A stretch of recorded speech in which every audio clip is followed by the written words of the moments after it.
Yeah, I think that T1 have a bit more to prove, right? Oh, yeah. Especially, at least they're going to stick with the same roster they used in the last matchup. So Zeus makes his way back into the top lane. Elim is in the jungle, Faker mid, and Gumayusi to start here with Keria down in the bottom side. Whereas Pyosik, you know, he's kind of like the unicorn of the LCK right now. He's bringing all the weird stuff. He's just different from everybody else, and it's not just in the jungle role. Well, there's one thing that we haven't mentioned. It is, of course, Faker's Azir.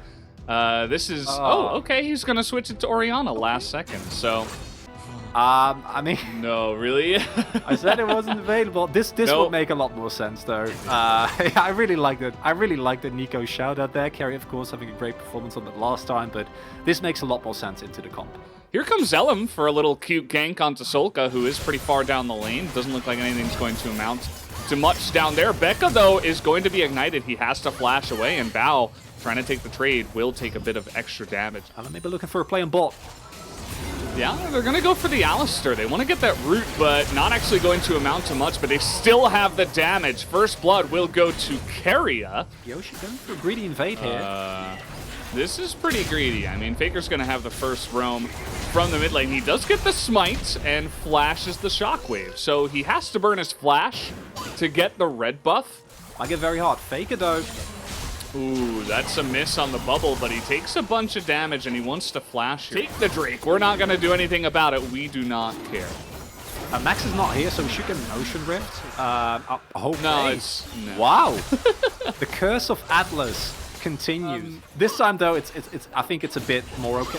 I don't know about that one, but it will. He is just ridiculous. Yeah. Like this player just has no fear at all.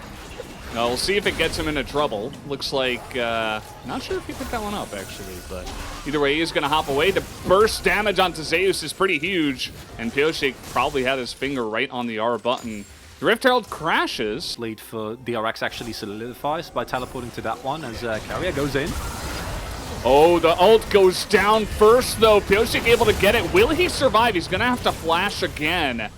That is very thankful that he got that. May just be able to.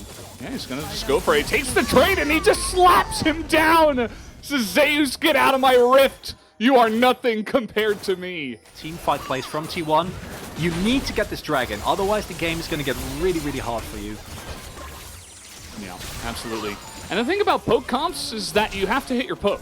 Yeah. If you don't hit your poke, you're just doomed. And I don't know what this is from Kingen. He's going to have to flash away after knocking him back. That's a really nice amount of poke into that back line. Faker actually getting really low.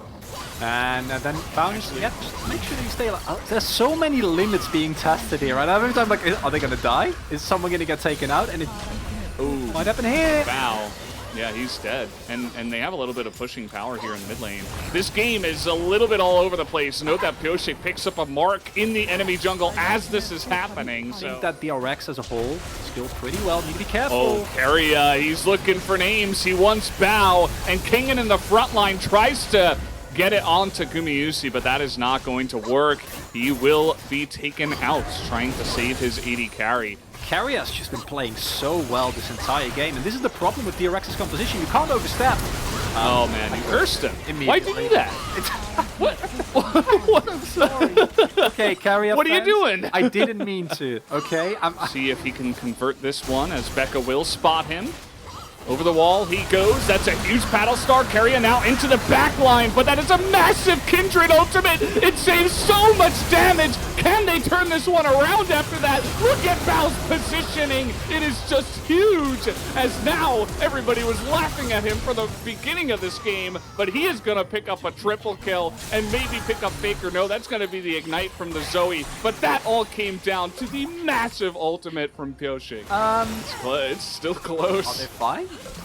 Yeah. Okay. There we go. So, and this is the power of the composition of DRX, and why, as we said in Champs, like the Lamp's Respite actually holds so much value, because even if they do find the hard engage, as we can see here, like Keria, he goes in big, but the fact that Pyosik hits this Lamp's Respite and Zeus isn't able to knock them out, I love that. I don't know why Faker shockwaves this early, right? Because that cooldown can do so much more, and then all of a sudden the continuous damage comes through, and that's a dream scenario for Bao, right? And if DRX keep playing it like this, they might very well run away with this first game, because now you're getting sieged by a Chase Zoe composition. So we have to note and see how these fights are going to go down, as that's not going to be the Zoe Smite coming in there.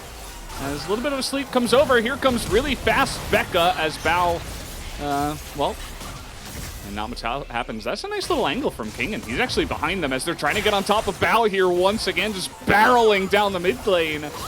But the poke is beginning to come out, and T1 kind of getting funneled now into the enemy jungle. No stop there from Zeus, and Gumayusi nearly dies from just the Acathian Rain and the one shock blast, and DRX are like, okay, let's just go to the Baron now.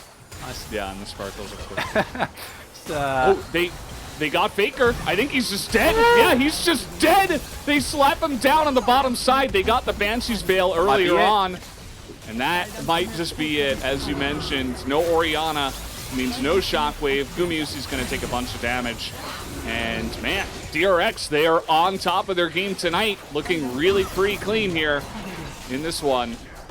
And with the Baron, they'll be looking to push this one in. The poke, just not much they can do against this one now. Keria will give it one last try. That is a pretty fantastic engage, but the damage is just way too much.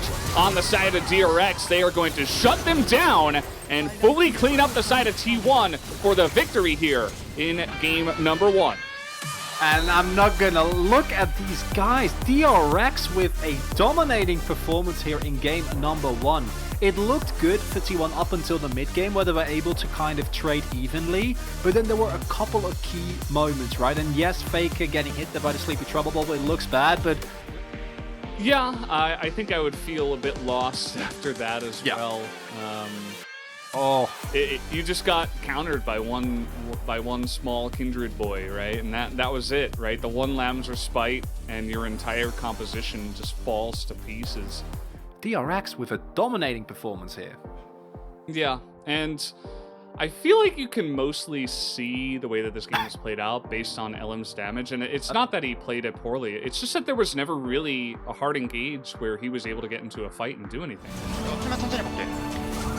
하나 둘셋 나이스 미드 깼어 미드 깼는 거 보자 침대 조심 우리 바텀 갔다 역제게 천천히 바로 아직 살아있고 타워로 갈 건가? 오케이 안돼 잘 개피야 이거 타워 쳐 이거 라칸 큐법을 킨드를 미드까지 데려오자 미드까지 미녀서 미드까지 미녀서 라칸 생각할게 그만 있지 그만이 변수 없어 너가 살짝 막혀야지 그만은 파프리 나를 나이스가 안 들어갈게 타워 좀 해봐 나 만화 없다 얘네가 건다 나를 막혀줄게 앞라인 쳐 나를 죽여줘 야 타워 죽여 다운 미안하다 나이스 타이저 미안하다 야 타이저 진짜 너무 잘했어 우리가 직서 나이스 진짜